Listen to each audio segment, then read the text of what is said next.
তাই তিনি জিজ্ঞেস করছেন যে কুক সাহেব এসছেন, তার সম্পর্কে মাস্টারমশাই কিছু জানেন কি না। আমি আগের দিনে বলেছি মাস্টারমশাই ঠাকুরের একজন পার্ষদ, গৃহী পার্ষদ। গৃহী বলে তাকে ছোট করা যাবে না, কারণ তিনি যে অবদান রেখেছেন আমাদের রামকৃষ্ণ বিবেকানন্দ সাহিত্যে এবং রামকৃষ্ণ বিবেকানন্দ ভাবান্দোলনে, সেটা কোনোভাবেই আমরা নির্ণয় করতে পারবো না। তার এতটাই বিরাট গুরুত্বপূর্ণ অবদান। শ্রীরামকৃষ্ণ এই কুক সম্পর্কে জিজ্ঞেস করছেন। এতে বোঝা যাচ্ছে যে শ্রীরামকৃষ্ণ একজন সাধারণ ধর্মাচার্য নন, তার নানা বিষয়ে আগ্রহ আছে, কৌতূহল আছে। তিনি ইংরেজি জানতেন না,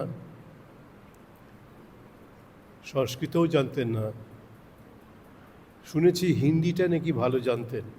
এই কথাবার্তা বলতে বলতে নানা জায়গা থেকে সব সন্ন্যাসী সাধু সন্তরা আসতেন দক্ষিণেশ্বরে, তাদের সঙ্গে কথা বলতে বলতে তিনি হিন্দিটা শিখেছিলেন এবং হিন্দি নাকি ভালো বলতেন এরকম শুনেছি। কিন্তু তার এত কৌতূহল নানা বিষয়ে,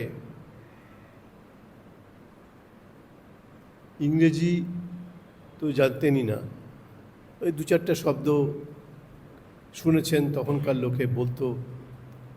শ্রীরামকৃষ্ণ দু চারটে ইংরেজি শব্দ শিখেছিলেন, শুনেছিলেন, শুনে শুনে শিখেছিলেন। যদি কোনো বিষয়ে আলোচনা হলে, কথাবার্তা হলে যদি শ্রীরামকৃষ্ণের পছন্দ হতো, তাহলে শ্রীরামকৃষ্ণ তাকে বলতেন থ্যাংক ইউ। যদি পছন্দ হতো, থ্যাংক ইউ তো ইংরেজি কথা। থ্যাংক ইউ শব্দের কি অর্থ তা তিনি জানতেন কি না আমি বলতে পারবো না, কিন্তু কোনো কথাবার্তা আলোচনা পছন্দ হলে তিনি তার অ্যাপ্রিসিয়েট করতেন, বলতেন থ্যাংক ইউ। আবার কথামৃতের মধ্যে দেখছি যে শ্রীরামকৃষ্ণ বলছেন যারা এই উদীয়মান ইংরেজি শিক্ষিত মানুষ, নতুন ইংরেজি শিক্ষিত মানুষ,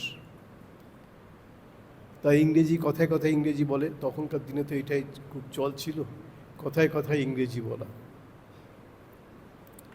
তো শ্রীরামকৃষ্ণ ওদের শুনে শুনে দুই একটা ইংরেজি কথা উনি জেনেছিলেন। আমি বোধহয় আগের দিনে বলেছি যে বিউটিফুল কথাটা তিনি জানতেন।